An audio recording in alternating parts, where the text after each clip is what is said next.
Sa nakaraan ay may naramdaman kakaibang pakiramdam si Kang Wu matapos niyang hawakan ang Fisher Seeds. Naramdaman niya na mas lumakas pa ang kanyang kapangyarihan. Marahil kaunti lang ang pagkatulad nito sa Reaper of Souls. Naramdaman niya na mas hamina ang 10,000 Demon Core Seal. Mas nabuksan pa ang gate ng kanyang kapangyarihan na hindi pa tuluyang bumabalik. Mangiyak-ngiyak sa tuwa si Kang Wu dahil naibibigay ng Demon Cult ang demonic energy na kailangan niya sa paglakas. Sa isip-isip ni Kang Wu na long live Demon Cult. Maya-maya ay naabala ang moment ni Kang Wu matapos magsalita ang lalaking Demon Cultist at tanong nito kay Kang Wu na kung palalayain na ba siya nito. Sumangayon naman si Kang Wu, dahil binigyan siya nito ng magandang impormasyon, kaya hahayaan niya itong makaalis. Dagdag ng swap ang na si Kang Wu na matapos ng lahat ay hindi pa rin siya nagpapasalamat. Tumawa ang Demon Cultist at magpapasalamat kay Kang Wu pero hindi niya alam na may inilagay si Kang Wu sa kanyang puso na kahit anong oras ay pwede siyang mamatay.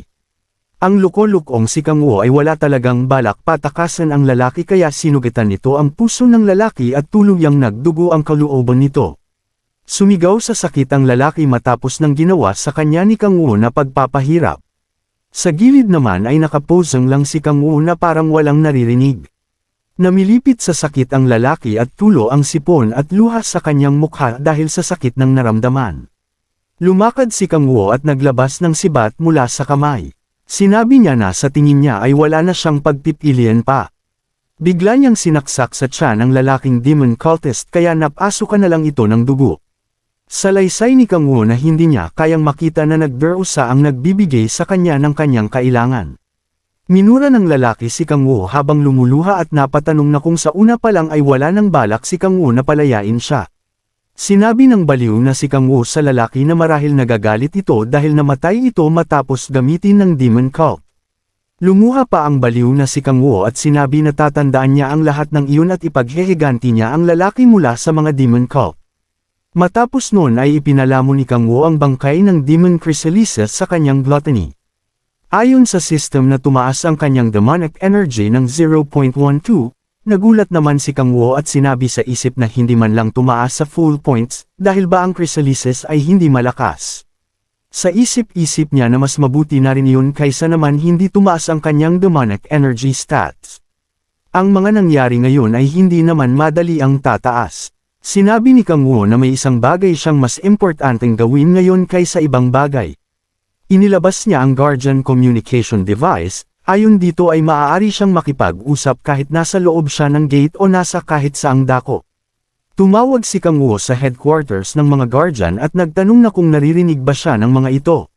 Sumagot si Gaia sa linya at sinabi na naririnig niya, nagtanong pa ito na kung kailangan ba ni Kang Wu ng tulong.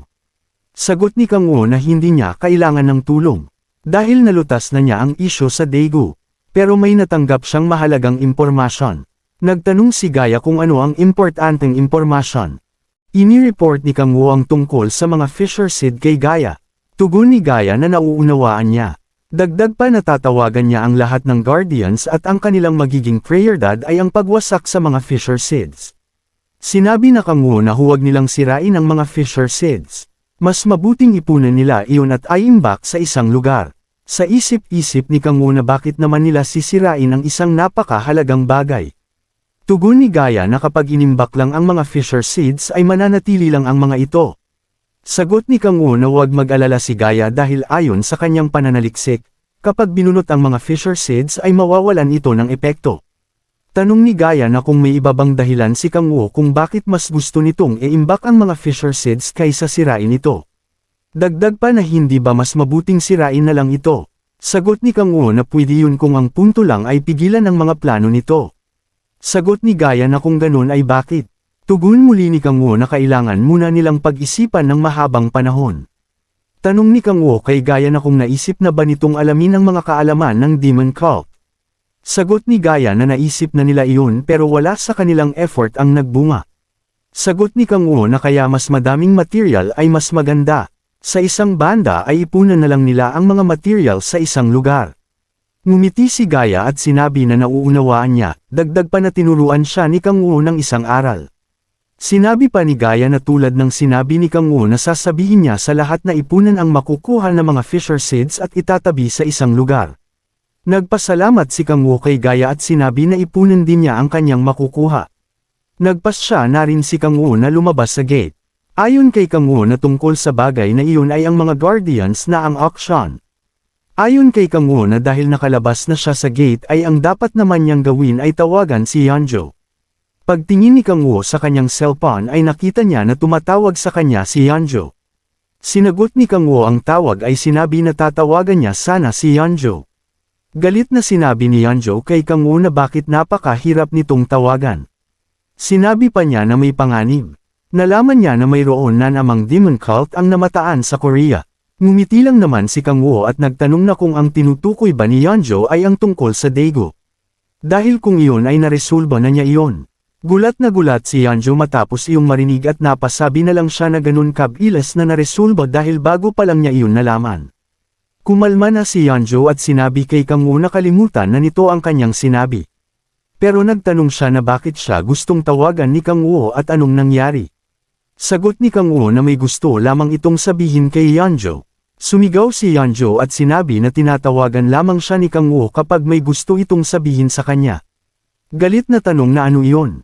Salaysay ni Kang Woo na bibigyan niya ito ng maraming detalye, pero kapag pumasok ito ng mga gates ay makakakita ito ng mga bagay na hugis cross. Sinabi pa ni Kang Woo na kung pwedeng kunin iyon ni Yeonjo para sa kanya. Pati na rin kung pwede nitong sabihan ng Warang Squad at Thousand Sword Gate tungkol sa bagay na iyon ay ipaipon sa mga ito ang bagay na iyon. Sagot ni Yeonjo na kung iyon lang ba. Pahabol pa ni Kang Woo na kontaken din ng Japan tungkol doon. Pero hindi na iyon pinakinggan ni Yeonjo at sinabing tatapusin na niya ang call. Naisip ni Kang Woo na kailangan muna niyang tanungin si Yuri. Pero kinilabutan siya bigla at mula nang bigyan siya nito ng pusit ay nag-atubili na siyang tawagan ito. Pero tinangka pera niya itong tawagan dahil ang tulong nito ay mabuti rin sa mga ganitong pagkakataon. Kakapindot pa lang ni Kang Woo ng call ay agad sumagot sa call si Kurosaki Yuki at binati si Kang Woo. Dahil sa nangyari ay namuti ang mata ni Kang Woo at naisip na paano sumagot ng ganoon kabila si Yuri. Ni hindi nga man lang nag-dial ang cellphone nito. Binati ni Kang Woo si Yuri at sinabi na iyon ang unang bisis na tumawag ito dito. Nanghingi din siya ng sorry sa hindi pagpapasalamat sa regalo nito. Sagot ni Yuri na ayos lang dahil alam naman niya na may dahilan ito.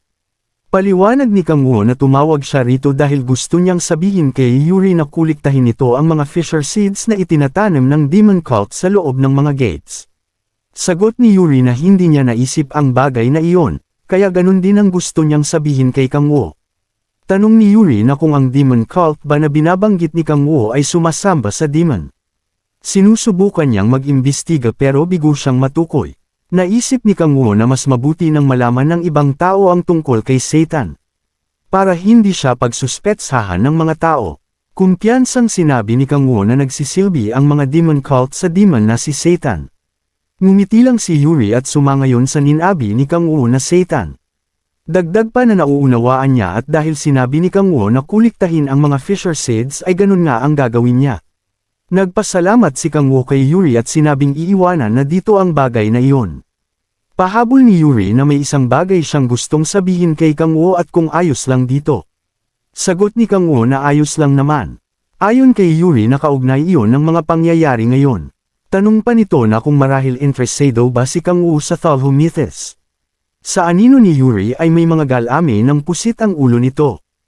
Ang Yuri para ay hindi na ang thought ang Yuri kundi si Lilith na ito ang asawa ni Kang Woo sa kaharian niya sa Hell. Sagot ni Kang Woo na narinig na niya ang tungkol sa Thalhu Mythos pero bakit? Sagot ni Yuri na dahil ang kanyang abilidad, nag-iimbestiga siya sa iba't ibang mythology. At may nahanap siyang isa na nakakahumaling. At gusto niyang hingin ang opinyon ni Kang Woo.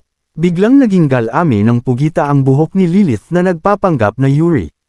Mungkahi ni Lilith na mag-usap sila ulit sa susunod. Sa palagay niya ay magandang pag-usapan ang tungkol Thalhu Mythos.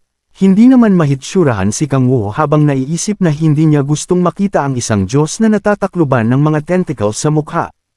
Pero dahil alam niya na Diyos sa iba't ibang mytholohiya ay totoo, kaya sa palagay niya ay kailangan din niyang alamin ang tungkol sa mga bagay na iyon. Pahabol ni Yuri na tatawagan niya ang ating bida sa isang araw. Matapos marinig ni Kang Woo ay hindi na naman siya mahitsurahan dahil nag-aalangan siyang makausap ito. Naisip pa ni Kang Woo na niregaluhan siya nito ng mga tentacles at may hindi nakatutuwang pagtawa, kaya hindi niya maunawaan ang babaeng iyon. Sa isip ni Kang Woo na sa isang banda ay kailangan pa niyang mas palawakin ang kanyang lambat. Lahat ng natitira ay pakikinabangan. 10 araw ang makalipas sa Hall of Protection ng mga Guardians ay may mangyayaring meeting na si Kang Woo na lang ang iniintay. Paglingon ni Gaia at Sehon ay dumating si Kang Woo kaya binati siya ng mga ito. Tanong ni Kang Woo kay Gaia na ano na ang sitwasyon. Paliwanag ni Gaia na tulad ng nakikita ni Kang Woo na mas hamina na ang barrier kumpara noong hindi pa naitatanim ang mga fissure seeds. Kapag hinayaan nila na magpatuloy iyon ay mauuwi ang lahat sa masama. Tanong ni Kang Woo na kung patuloy pa itong humihina. Tugon ng babae na hindi naman at salamat dahil ang system damage ay napigilan 3 araw ang nakalipas. Ayon kay Kang Woo na mabuti kung ganon. Mungkahi ni Gaia na hindi dapat sila mag-relax pero salamat kay Kang Woo na pababaw ang damage ng Gaia system. Nakangiting sabi ni Kang Woo na walang problema, sabay tanong na kung nasaan ang mga nakolektang fissure seeds at kung binabantayan ba ito. Sa isip-isip ni Kang Woo na yun lang ang dahilan niya kung bakit siya bumisita. Sumangayon ay Gaia at tinawag si Grace. Lumapit si Grace at kinalong ang babae. Utos ni Gaia na sumunod sa kanila si Kang Woo at Sehon. Paliwanag pa na bago sila umalis ay kailangan muna niyang maipaliwanag sa mga ito ng tungkol sa Hall of Protection. Na maaari silang pumunta kahit saan ang mga ito gusto basta kaugnay ng Guardians na nasa lugar nila. Ipinaliwanag sa kanila ang isang pintuan kung saan sila pumapasok at lumalabas. Dinala rin sila sa training rooms ng mga Guardians at mga silid kung saan ang mga Guardians gustong puntahan para doon magpalakas. Meron din silang mga gates na patungo sa bansa na mayroong malaking forces ng anti-demonic monster na nakastation gaya ng sa Japan, US, China at iba pa. Mayroon din silang gates na pwedeng dalahin ang mga ito kung saan mang dako ng mundo gustuhing pumunta. Pahabol pa ni Gaia na pupunta naman sila sa gate na kung saan inilalagay ang mga fissure seeds. Pagpasok nila sa gate ay nasilaw si Kang Woo sa sobrang liwanag. Tumawa si Gaia at sinabi na isa lang iyong sunrise. Pinagpawisan naman si Kang Woo ng husto at sinabi na dapat ay sinabi na nito ang tungkol doon bago sila pumasok. Paliwanag ni Gaia na ang lugar na kanilang pinuntahan ay ang lugar kung saan ang Guardian Secret Vault. Ang Grand Canyon. Bumungad sa kanilang harapan ang isang napakalawak na lugar ay may mataas na batuhan at sa ibaba nito ay may isang ilog. Parehong napanganga si Kang Woo at si Hon sa nakamamanghang ganda ng nasa harapan nila. Naitanong pa ni Kang Woo na hindi ba isang kilalang lugar ang Grand Canyon upang pagtagwan ng sekretong vault. Sagot naman ni Gaia na tanging ang maliit na bahagi lamang nito ang nakikita ng mga turista, at hindi kailanman magagawang makapasok ng sino man doon. Malawak ang ngiting tanong pa ni Gaia kung maaari na ba silang pumunta sa secret vault. Nag-umpisang maglakad si Grace habang buhat si Gia at nakasunod naman si Sehon na panay ang lingalinga. Samantalang si Kang Woo ay seryoso lang na naglalakad habang nasa bulsa ang mga kamay. Matapos ang ilang minutong paglalakad tumigil si Grace sa harap ng isang malaking bato, at sinabing naroon na sila sa kanilang destinasyon na ipinagtaka naman ni Sehon. Inikot pa ni Sehon ang mata sa buong paligid upang makasigurado, saka sinabing wala siyang ibang nakikita kundi malaking permasyon ng mga bato. Mahinang napatawa naman si Gaia nang marinig ito at malakas na tinawag ang pangalang Guardian Zugzuan, saka nagpakilalang siya si Gia. Matapos iyon agad na nagbago ang kanina lang na batong pader at naging malaking tarangkahan, kasabay ang boses ng lalaking nagsalita ng pagbati kay Gaia. Sinabi ni Gaia na ang nakikita nila kanina ay ang illusion technique ni Zugzuan, at walang sinuman sa kanila ang may ganoong kakayahan. Patuloy pa din sa pagkamangha si Sehon habang bumubukas ang lumitaw na tarangkahan, kasunod nito ang labas ng isang di pamilyar na taong naglakad papalapit sa kanila. Bumungad sa kanila ang isang lalaki at agad na binati ang bagong miyembro ng Guardians na sina Sehon at Kang Woo. Ipinagdate pa nito ang dalawang kamay bilang pagbibigay galang, saka sinabing natutuwa siyang makilala ang dalawa. Malawak pa siyang ngumiti at nagpakilala bilang si Zugzuan. Agad silang naglakad papasok sa gabay ni Zugzuan habang sinasabi na ang secret vault ay pinuprotektahan ng kanyang magic. Sinabi pa nito na delikado ang magpagala-gala sa lugar dahil posibleng atakihin sila ng mga nakatagong depensa. Nakangiting nilingon pa ni Grace si Sehon at ang ating bida, saka sinabing susuriin na ni Zubzuan ang idinalang Fisher Seed gaya ng mga sinusuri nito doon. Tumatawang saad naman ni Zuan na wala pa naman siyang napapatunayan at progreso, na animoy pinagmamalaki ang kanyang kakayahan at nagawa. Sumakay sila sa elevator at lumapag sa ika-4 na palapag ng lugar, na ayon kay Zuan ay ang eksaktong lugar na pinaglalagyan nila ng mga Fisher Seeds. Habang nasa labas ng pintuan tanong ni Kang Wo kung may ilang Fisher Seeds na ang naruroon. Sagot naman ni Zuan na hindi niya pa ito personal na nabibilang, kaya't hindi rin siya sigurado kung ilan ito. Animoy nangintab naman at nagpuso-puso ang mata ng ating bida, nang marinig na sa palagay ni Zuan ay nasa 100 Fisher Seeds ang nakatago doon. Agad din naman niyang sinaway ni Kang Wo ang sarili at tinakpan ang bibig, upang maitago ang pananabik dahil ani ay hindi ito ang tamang oras para sa bagay na iyon. Mula sa gilid na itanong naman ni Sihon kung may posibilidad ba na umatake doon ang mga demon cult. Nakangiti at walang pag-aalalang sagot ni Zuan na sapat na ang Fisher Seeds, upang malaman ng mga ito ang kanilang kinaroroonan. Kaya't napangang si Sihon ng mapagtanto na ganoon na lamang ito kadelikado. Puno ng kumpiyansang saad naman ni Zuan na ayos lang ang lahat, dahil hindi ganoon kadaling mabali ang kanyang magic. Pagyayabang pa nitong saad na kahit pa ang sumubok na pumasok dito ay ang Demon of Prophecy, hindi ito magiging madali para dito. Malaki din naman ang tiwala ni Grace sa kahambugan ng lalaki, sinabi pa niya na maaaring magmukha siyang arrogant pero naniniwala siya sa lahat ng sinabi ni Zuan. Paliwanag pa ni Grace na kahit hindi ganoon kagaling si Zuan pagdating sa pakikipaglaban, hindi naman matatawaran ang husay nito sa mahika. Tumatawa namang saad ni Zuan na pananaw lamang ito ni Grace dahil ani ay hindi naman ganoon kasama nagkanyang kakayahan sa pakikipaglaban. Sinabi pa ni Zuan na mas gusto niyang ang Demon of Prophecy ang umatake, nang sa ganun mapatunayan niyang hindi siya ganun kaina sa pakikipaglaban. Napangisi naman si Kang Wo sa isang tabi ng marinig iyon, na animoy agad na nakabuo ng kakatwang plano sa isip. Masayang sinabi ni Sihon na nakahinga na siya ng maluwag nang makita kung gaano kakumpiyansa si Zuan, nakangiting pag-aya naman ni Gaya na oras na upang bumalik. Mula sa mataas na tuktok ng malaking bato na pinasukan nila, ay doon din sila muling papasok sa isang portal upang makabalik. Ngunit bago pa tuluyang maglakad papasok sa portal, itinaas ni Kang Wo ang kanyang kamay bilang pahiwatig na may nais siyang sabihin.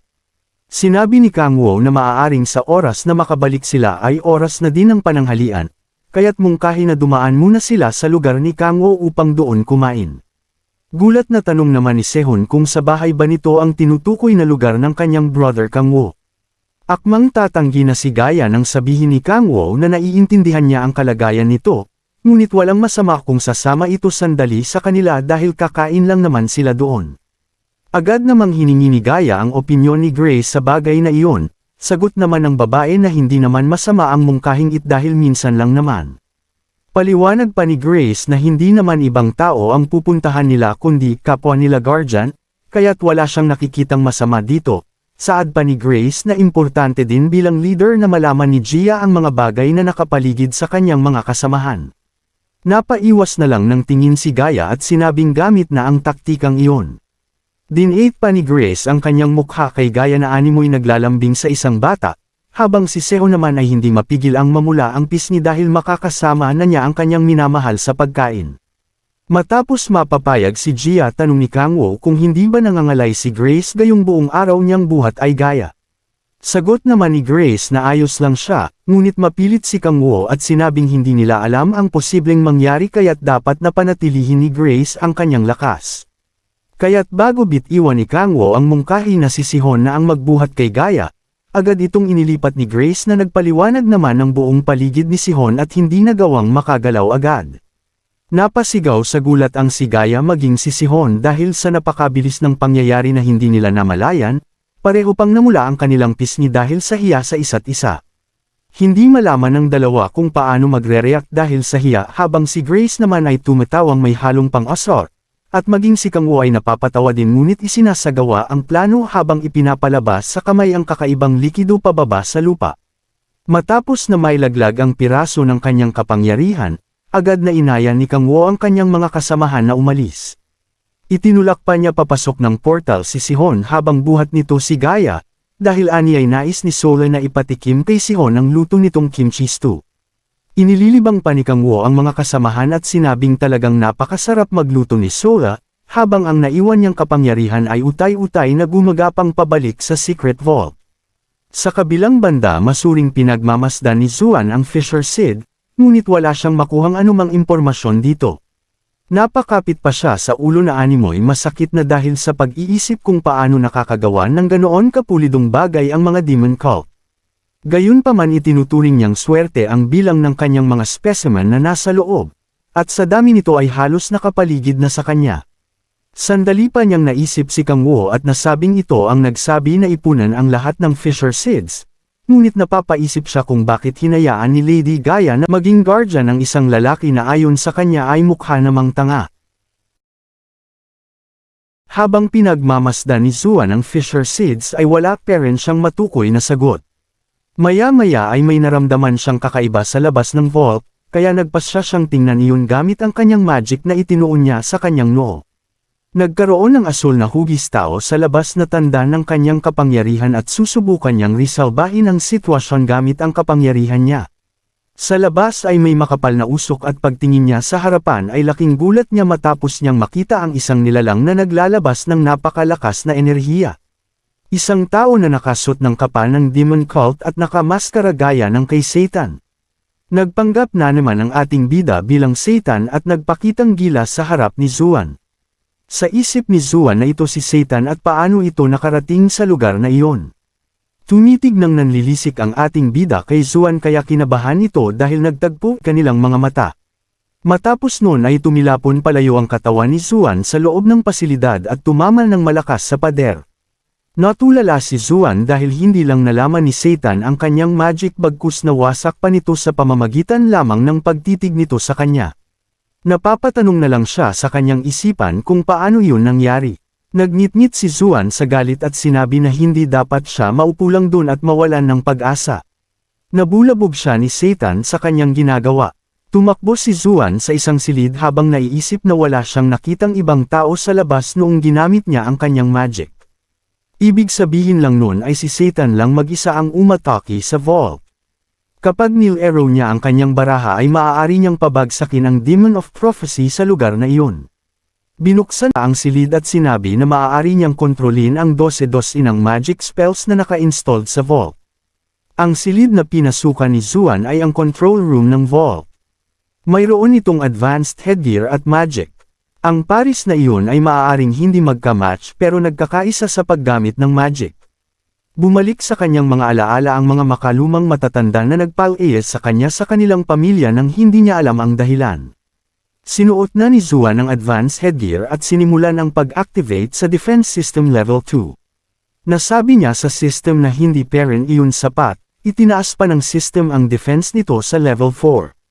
Tanong ni Zuan sa system na nasaan si Satan. Inalisan ng system ang buong vault at natukoy nila na kasalukuyang nasa entrance na si Satan na lumalakad papasok ng panatag lang at napakakalmado.